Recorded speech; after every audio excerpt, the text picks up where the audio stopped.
Terima kasih Anda masih bersama kami di Kompas Petang. Saya Cynthia Rompas. Saudara, tim pemenangan nasional Ganjar Mahfud menyiapkan Kapolda sebagai saksi dugaan kecurangan pemilu ke Mahkamah Konstitusi. TPN meyakini telah terjadi kecurangan pemilu yang dilakukan secara terstruktur, sistematis, dan masif. Anggota Dewan Pakar TPN Ganjar Mahfud, Pompida Hidayatullah, menyebut tim khusus telah dibentuk untuk menangkan sengketa pemilu yang akan dibawa ke Mahkamah Konstitusi. Tim khusus TPN ini akan bertugas mengumpulkan bukti-bukti dan saksi yang bisa memperkuat dugaan kecurangan pemilu yang melibatkan aparat hukum dalam memobilisasi massa agar memilih calon tertentu. Gugatan TPN ke MK akan berfokus pada dugaan kecurangan pemilu yang terstruktur, sistematis, dan masif, bukan pada selisih perolehan suara. Itu juga nanti mungkin salah satunya adalah tim yang kemudian menangani ataupun mendatangkan serta membuat para saksi untuk bisa hadir ya di dalam konteks nanti bersaksi. Nah ini jadi memang pekerjaannya tidak mudah, apalagi target daripada TPN ingin kemudian menargetkan bahwa ini terjadi satu kecurangan yang TSM ya, terstruktur, sistematis, dan masif. Para akademisi dan pakar hukum dari berbagai perguruan tinggi menggulirkan gerakan kampus menggugat di Gedung Balairung Universitas Gadjah Mada, Yogyakarta. Gerakan kampus menggugat disuarakan untuk melawan penyalahgunaan kekuasaan yang dinilai telah melecehkan konstitusi negara demi kepentingan politik. Dalam orasinya, Wakil Rektor UGM Ari Sujito menyebut penyelewengan konstitusi yang terlembaga saat ini tak akan dibiarkan masyarakat sipil dan kalangan kampus. Konstitusi begitu mudah diselewengkan, konstitusi mudah diakali, dan itu gak mungkin akan bisa diselesaikan dalam waktu dan dalam cara-cara yang formal. Jelang penetapan hasil pemilu 2024, paslon nomor urut 3 Ganjar Pranowo Mahfud MD siapkan gugatan sengketa Pilpres ke Mahkamah Konstitusi. Kita sudah bersama dengan Todung Mulya Lubis, Deputi Hukum TPN Ganjar Mahfud, dan juga Habibur Rahman, Wakil Ketua Umum Gerindra. Terima kasih, selamat sore Bang Todung dan juga Bang Habib. Ya, selamat sore. Assalamualaikum warahmatullahi wabarakatuh. Waalaikumsalam warahmatullahi wabarakatuh. Selamat sore Bang Todung, selamat sore Bang Habib. Bang Todung, ini bukti apa saja yang sudah disiapkan tim hukum untuk menggugat ke MK, gugatan ke MK? Ya banyak sekali bukti yang sudah kita kumpulkan ya. Selain C1 yang kita sudah dapatkan dari begitu banyak TPS, tentu kita bukti-bukti yang lain ya. Yang kita kumpulkan dan jumlahnya ratusan ya, ribuan ya. Bukti-bukti itu, tapi apakah kita akan sampaikan semuanya itu tentu kami akan putuskan nantinya, rapat-rapatkan berikutnya. Tapi selain bukti-bukti yang tertulis ya, kami juga punya saksi fakta yang akan kami hadirkan pada persidangan di MK nantinya. Kami juga ajukan sejumlah ahli untuk tampil di MK untuk menjelaskan ya mengenai apa yang disebut dengan TSM dan apa dampaknya terhadap voting behavior, perilaku pemilih. Karena kita memang akan lebih banyak fokus kepada pelanggaran, atau saya lebih cenderung menyebut kejahatan TSM. Dan ini bisa dibuktikan sebenarnya. Bisa dibuktikan dari berbagai ilmu pengetahuan. Kalau kita bicara psikologi politik, ya dampak dari pernyataan-pernyataan, sikap-sikap, kebijakan-kebijakan yang fatalistik itu mempengaruhi perilaku pemilih. Kalau kita lihat dari segi komunikasi politik, kita juga bisa membuktikan bahwa komunikasi politik itu punya dampak terhadap perilaku pemilih.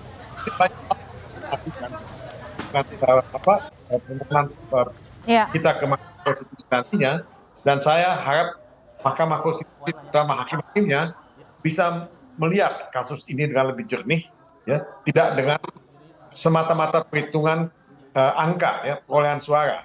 Menurut saya tidak akan menyelesaikan persoalan. Oke, Bang Todung, ada bukti tertulis, saksi fakta dan ahli. Untuk saksi faktanya dikabarkan ada seorang Kapolda. Siapa ini? Ya, saya tidak mau menyebutkan namanya lebih dulu, tapi kita sedang mendiskusikan itu secara internal ya, bagaimana kita akan menampilkan semua saksi-saksi dan ahli yang akan kita ajukan nanti. Artinya Kapolda aktif? Tunggu aja sampai sidang di MK nanti. Tunggu saja sampai sidang di MK. Baik, saya ke Bang Habib. Bang Habib, Akankah melakukan persiapan khusus untuk menghadapi gugatan ke MK ini? Ya, kita sudah sangat siap ya, walaupun nggak perlu persiapan yang khusus-khusus amat, tapi kita memang siap. Konsekuensi kita menang tentu pihak yang nanti merasa dikalahkan, merasa kalah, tentu akan mengajukan upaya hukum ini. Ini adalah upaya konstitusi, ya. Hak teman-teman diajukan, dan kami akan hadir sebagai pihak terkait. Tapi kalau kita bicara soal TSM, ada dua hal besar yang menurut saya perlu kita garis bawahi. Pertama, ya, sejak diundangkannya Undang-Undang Nomor 7 Tahun 2017, jelas rezim TSM itu ya menjadi objek dari Bawaslu.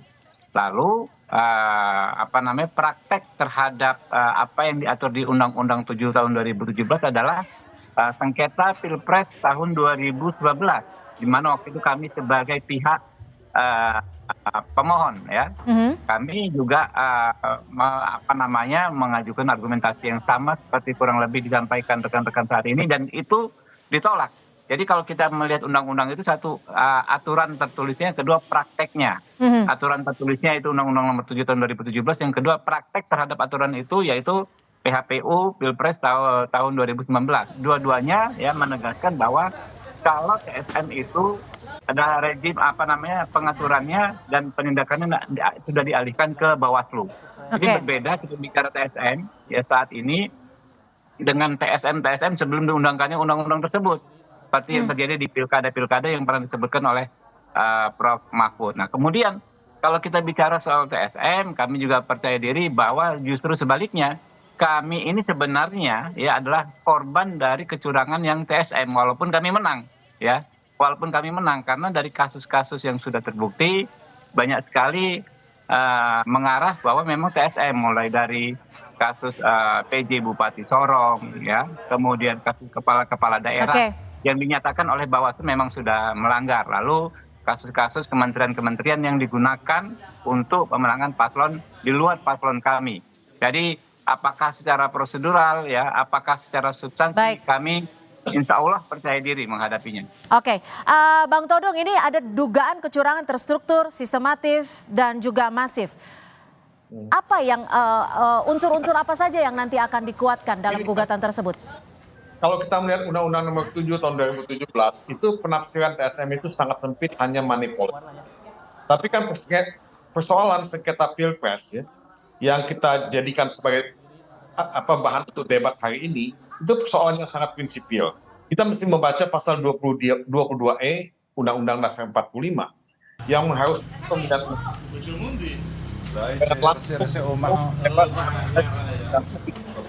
Nah, inilah dasar. Nah, Mahkamah Konstitusi desain untuk menyelesaikan Kalau tidak terdengar, Mbak. Iya. Bang Todung, mohon maaf, ini audionya agak terganggu. Audio siapa nih? Audio Bang Todung kurang jelas. Kurang jelas. Ya, sekarang sudah jelas. Silakan dilanjutkan.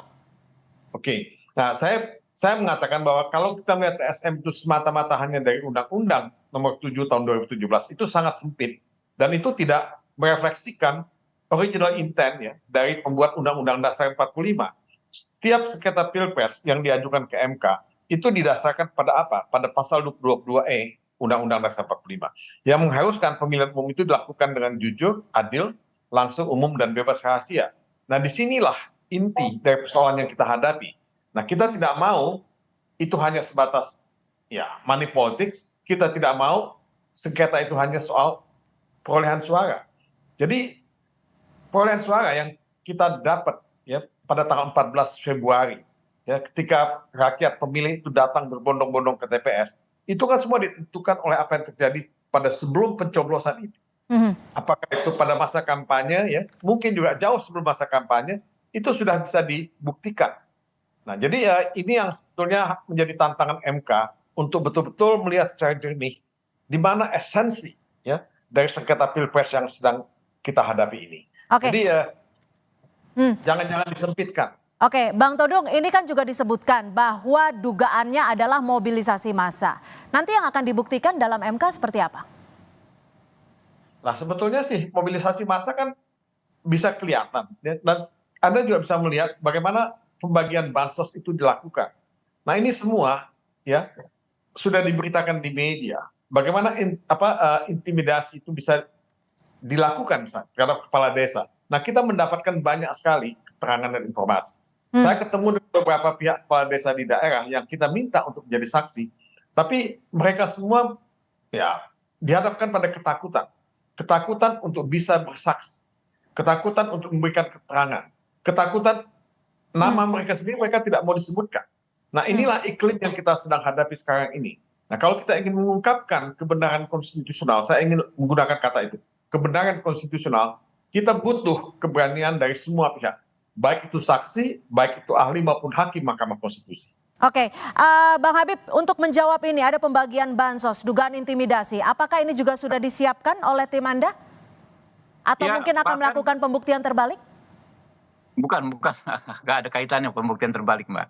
Jadi gini, saya bilang tadi, kalau kita bicara TSM, justru kami punya dasar kuat, punya bukti kuat, punya saksi banyak sekali bahwa kami adalah korban kecurangan TSM yang merugikan kami. Jadi artinya pelakunya baik paslon 1 maupun paslon 3. Nah itu nanti akan kami buka juga di persidangan Mahkamah Konstitusi ya. Kita soal adanya institusi-institusi tertentu, kementerian-kementerian, kepala-kepala daerah, PJ kepala daerah, yang memang secara terstruktur, sistematis, dan terjadi masif digunakan untuk kemenangan mereka.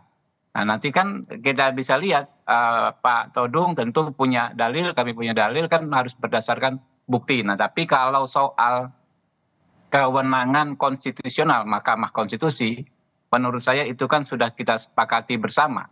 Undang-undang tidak bisa diabaikan oleh siapapun karena undang-undang itulah bentuk kesepakatan kita semua. Undang-Undang Nomor 7 Tahun 2017 menurut saya undang-undang pemilu yang paling sempurna yang pernah ada karena dia mengakomodir, dia mengatur ya semua hal ihwal terkait pemilu sampai sedetail-detailnya, sampai undang-undang ini menjadi salah satu undang-undang yang pasalnya terbanyak dan undang-undang yang tertebal karena hal detail pun diatur di situ. Jadi apa yang kita risaukan, apa yang kita cemaskan, apa yang kita persoalkan, apa yang kita gugat sebenarnya bisa dilakukan sejak jauh hari ya. Oke.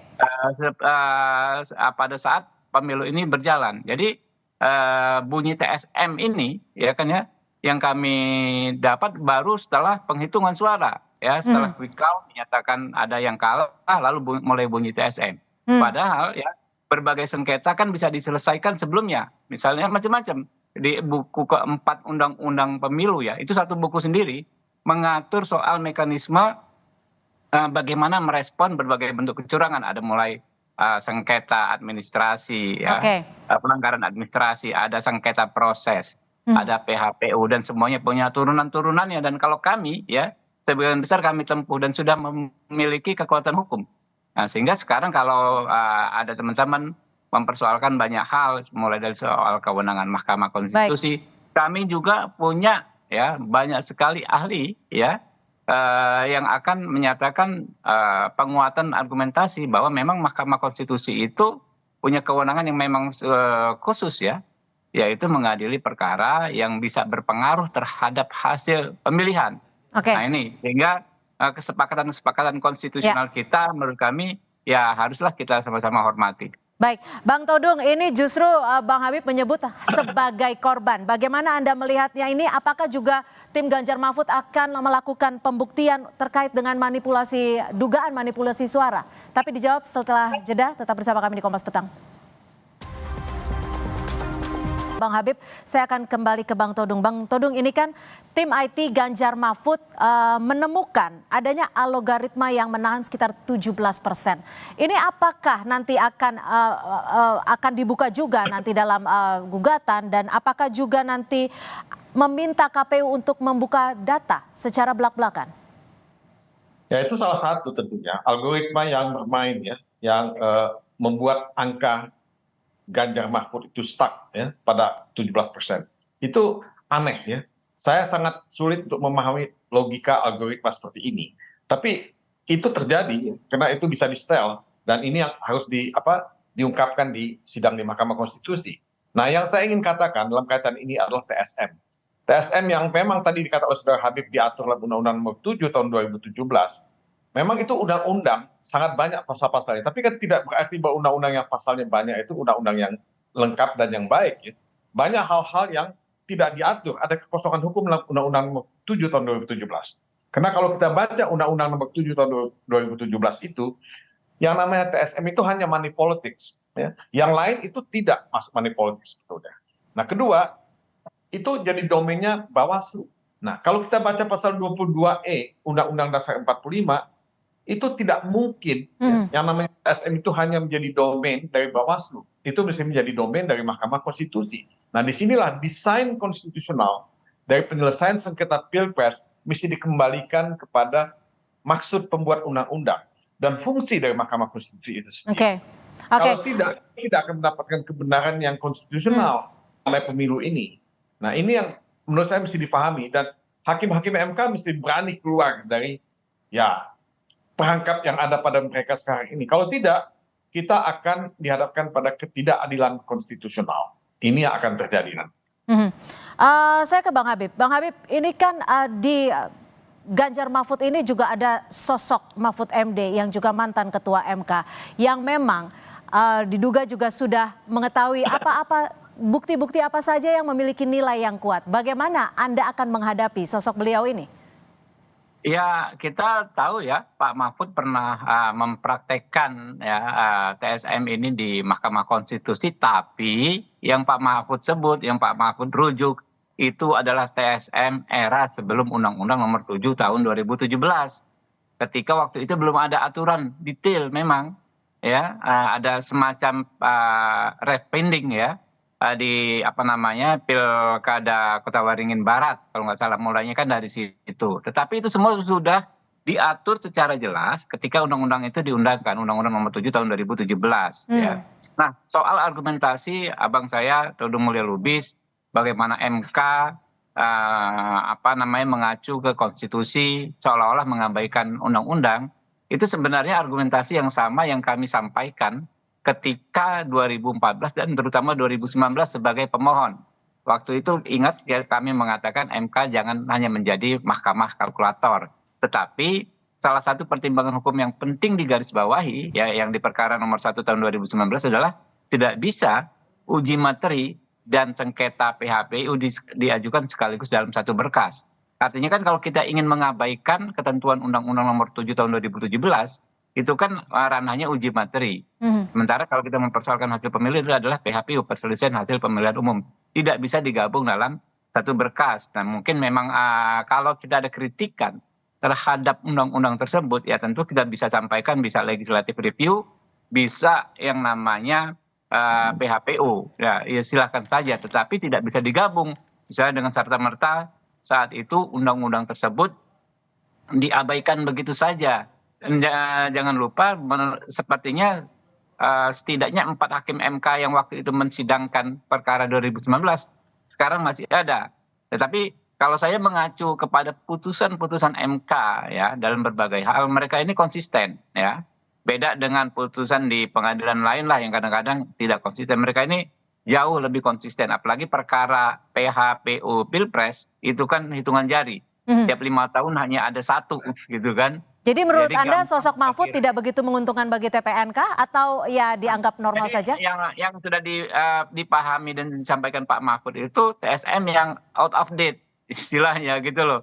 Karena setelah 2017 ya kita TSM itu ketat sekali itu kita kanalisasi ke Bawaslu dan lalu diuji ya bagaimana pengaturan itu diuji dalam penerapannya itu PHP 1 tahun 2019 ya.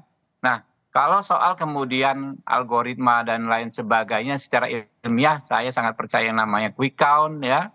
Kemudian juga ada situs kawal pemilu ya, semua mengatakan Pak Prabowo Gibran yang menang. Yang paling penting kan ya rekapitulasi berjenjang. Baik, ditahan sampai di situ Bang Habib.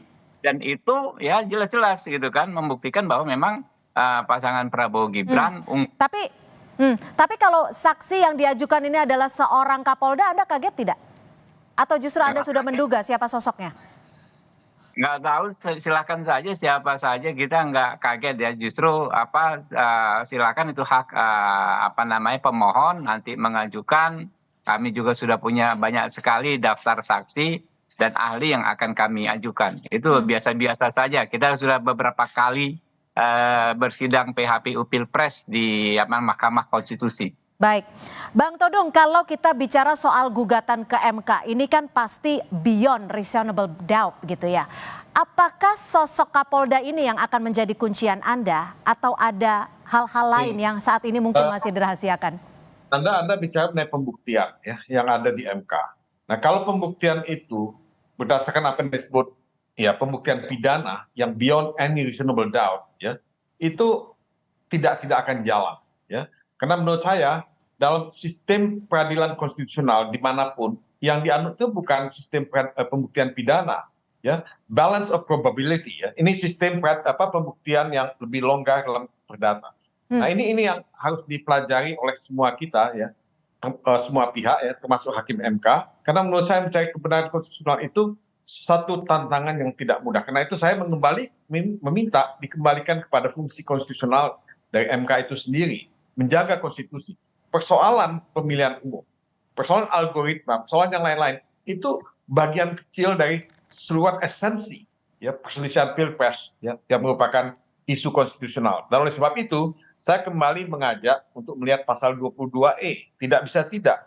Kalau tadi dikatakan oleh saudara Habib bahwa dia pernah mencoba itu pada sidang MK 2019 dan tidak berhasil, bukan berarti itu tidak harus dicoba. Kita harus terus men-challenge Mahkamah Konstitusi untuk mengubah paradigmanya, memperluas cakrawala pemikirannya, sehingga dia bisa melahirkan kebenaran konstitusional yang kita inginkan. Nah, itu yang kita bisa lakukan. Jadi kita tidak menyerah kepada perangkap Undang-Undang Nomor 7 Tahun 2017 yang tidak membuka peluang untuk mencari kebenaran konstitusional itu. Oke, Bang Todung, ini kan gugatan kejahatan TSM ini kan sebenarnya bukan main-main. Anda yakin menang? Wah, saya senang Anda mengatakan menyebut istilah kejahatan TSM. Ya, sebab selama ini yang dikatakan pelanggaran TSM. Karena ini memang by design kalau kita mau melihatnya, ini sangat well planned. Ya. Nah, kalau kita melihat pola pattern dari pembagian TSM, pembagian bansos, kalau kita melihat pattern pengangkatan pejabat-pejabat ya di daerah sebelum Pilpres, ini semua adalah satu pattern yang bisa membuktikan apa yang disebut terstruktur dan sistematik itu. Jadi kalau Anda tanya apakah saya bisa membuktikan, kita bisa membuktikan. Nepotisme yang dimulai dengan putusan MK nomor 90 itu membuktikan sebetulnya ada satu ya pelanggaran yang sifatnya TSM dan terstruktur, sistematik dan masif itu. Nah, ini kasat mata, ini telanjang dan tidak terlalu sulit untuk membuktikan itu. Baik, terima kasih atas perspektif Anda, Bang Habib. Bu Roman, terima kasih juga atas perspektif Anda sore hari ini, Bang Todung Mulya Lubis. Kita tunggu nanti tanggal mainnya setelah tanggal 20 Maret 2024 ya. Selamat sore.